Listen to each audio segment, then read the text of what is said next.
The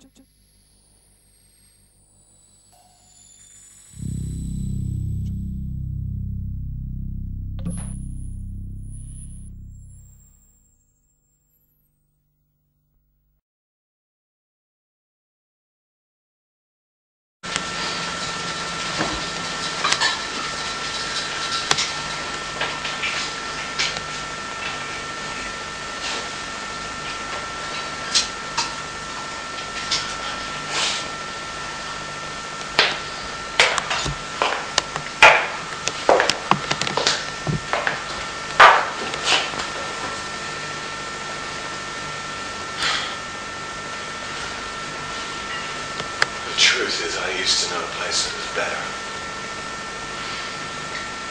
There's a little hole in the wall, West Village coffee house called the Opera Booth. We did plays. We made a living selling coffee and pastry and greasy sandwiches. Twice a night we did plays. I was one of us. Them. There. The booth. It's the first place that did that. First place where we got together and did plays. After writing about it, we were going to be a hit, get a review, or become a star, or take it to Broadway, or get a grant, or anything else in God's forsaken gunnery arena in the world, except whether we wanted to do it. We got away with it by calling it a coffee house, but what it was a temple. I was 16, and I was bleeding. I was naked from the waist down. 3 sailors who picked me up on the turnpike. And when they found out I wasn't a real girl, they got tough. I was a mixed up kid. They mixed me up a little more. They tore off my skirt, worked me over with my Scarlet hard cork salt wedgies and left me face down on the Greenwich Village street on a set of rusty mattress springs. I started at the bottom. Some of the sailors. And I don't think I could ever have gotten up if I hadn't heard this music. Some dippy music. Classical music. Opera it was. I was shaken and sick. And my lower lip was torn by the mattress springs. And I was covered in blood and shit. Cum.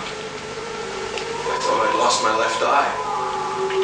At first I thought I was hearing offstage death music like some Tennessee Williams character. And I wanted to get up and run for it. At first I had to get up. And then I wasn't. And I could blurrily see cars and people passing at both ends of this one block long side street.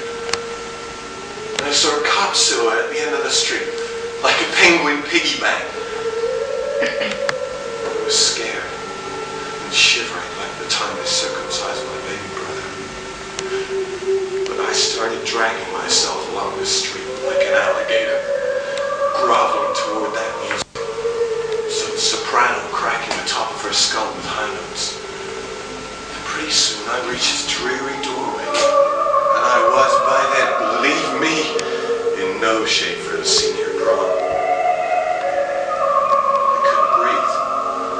I thought it was all over until I realized the sailors had left these 2 poppers shoved up my nose, which was where most of the blood was coming from. 2 poppers shoved up my nose, which was where most of the blood was coming from.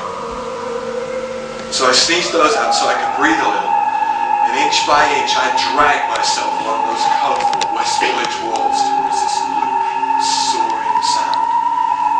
And I wasn't helped any by the fact that the place the sound was coming from had a lot of blinking colored lights out front. I could hardly focus. I kept hearing this funny noise, which was, as it turned out, me, whimpering like a sick kitten. So I put a stop to that right quick and kept on crawling the walls towards Disneyland or whatever it was, because now I had a goal in life: to get to that joint and stop that infernal screeching.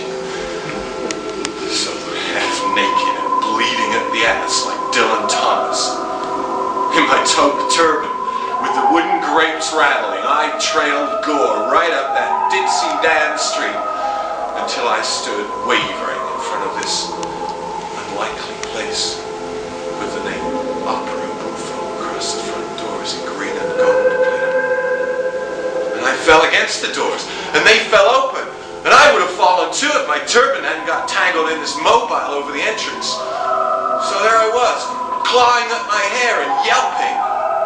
And these shadowy figures at the rear of this insane coffee house stood up and started towards me.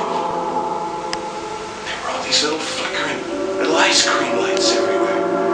And the walls were covered with magazine pages and movie posters and classical reproduction. And the people were dressed like a circus clown. And one like something out of the Hitler Youth Movement, with a glittering necklace of swastikas, and another like a Romany gypsy.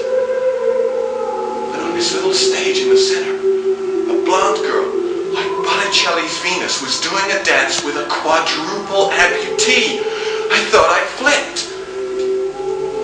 But then the circus clown, Buffo, came into the light. And he had this little bristly beard, the biggest eyes you ever saw.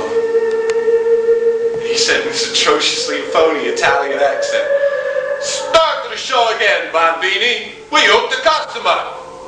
I screamed, "Stop the goddamn music! Stop it!"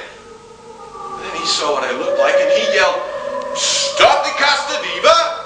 That's not a ladylike way to talk!" Well, then my hair was free and I ran. God knows with what strength. I ran the length of that incredible place to the record player, right across the stage, right between the blonde and the amputee. I grabbed that record and I smashed it.